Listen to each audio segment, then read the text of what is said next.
The discovery. The Etheri had mapped 200,000 star systems. They had catalogued dying suns, walked the ringed gas giants of the outer spiral, and made peaceful contact with 11 spacefaring civilizations. They were, by any reasonable measure, the most advanced scouts in the known galaxy. Their vessel, the Serenity of Vale, was a jewel of engineering, long, luminous, and graceful as a needle of light.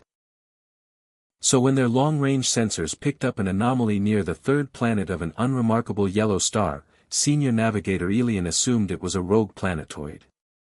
Then the anomaly moved. "Magnify," she said.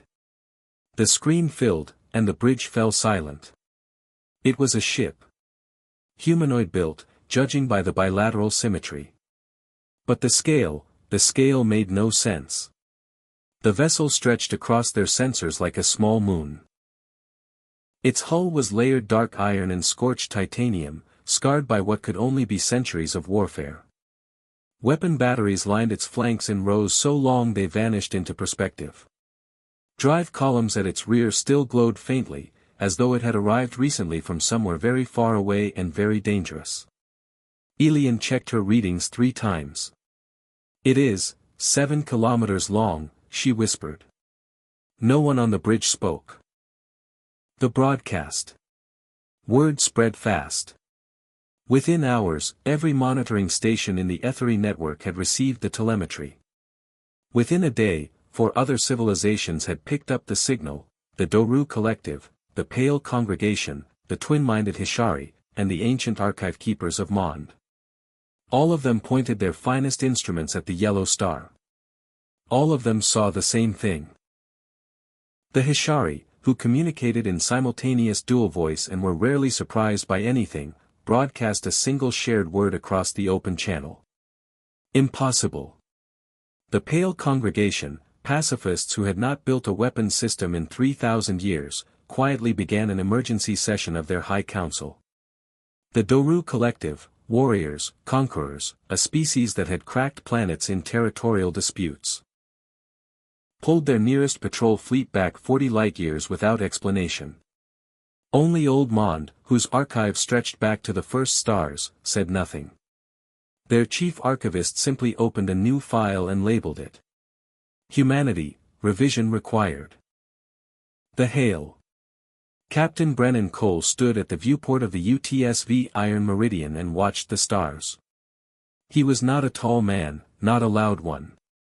40 years in the Titan Corps had made him quiet in the way that deep water is quiet, still on the surface, immense underneath. The Iron Meridian was his 3rd Titan-class command. He had taken her through the Kareth Corridor, through the siege of Palace Station, and through a debris field that had swallowed 2 lesser ships whole. When the alien hail came in, 7 simultaneous signals from 7 different directions, in 7 different languages his translation matrix scrambled to decode, he didn't flinch. He set down his coffee. "Put them through." The voices arrived in overlapping waves, some clicks and tones, some almost melodic, one a subsonic pulse that his crew felt more than heard. His translator smoothed them into something close to meaning. "Who are you? What is that ship? How did you build it? Why is it armed? Are you at war? With whom? How many of those exist?" Cole was quiet for a moment, considering. "Tell them," he said to his communications officer, "that we are humanity. That this is a Titan-class warship, one of 19 currently active. That we are not at war at this moment. And ask them," he picked his coffee back up, "if anyone has a good map of the neighborhood." The silence. The response took 6 hours. Not because the aliens were slow. Because they were, for the first time in recorded galactic history, collectively unable to decide what to say. 19. The word had moved through diplomatic channels like a stone through still water, and the ripples had not stopped. The Doru fleet, which had retreated 40 light-years, retreated another 20. The Pale Congregation's emergency session entered its 3rd hour. Elian of the Serenity of Vale sat alone at her console and pulled up every human transmission her network had ever intercepted, primitive radio waves, old television signals, fragmented military communiques. She played them in sequence, searching for something she had missed. She found it in an old audio file. A human voice, centuries past, speaking to no one in particular. We choose to do these things not because they are easy, but because they are hard. She sat with that for a long time. The meeting. When the delegates finally assembled, holographic, cautious, magnificent in their alien variety, Cole met them in the Iron Meridian's forward observation bay, the great transparent dome looking out over open space. He had brought no weapons to the meeting.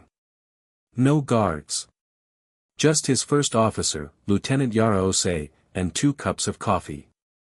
The ethery delegate spoke first, her voice carefully composed. "Captain. We have many questions." "I figured," Cole said. "The foremost being." She paused, and even through translation he could hear something in her voice he hadn't expected from an advanced alien civilization. Nervousness. "Are you the strongest species in this region of space?" Cole looked out at the stars for a moment. At the pale distant smear of civilizations he hadn't met yet. At the dark between them, which humanity had spent generations learning not to fear. "We're just the newest," he said. And somehow, that was the most frightening answer of all.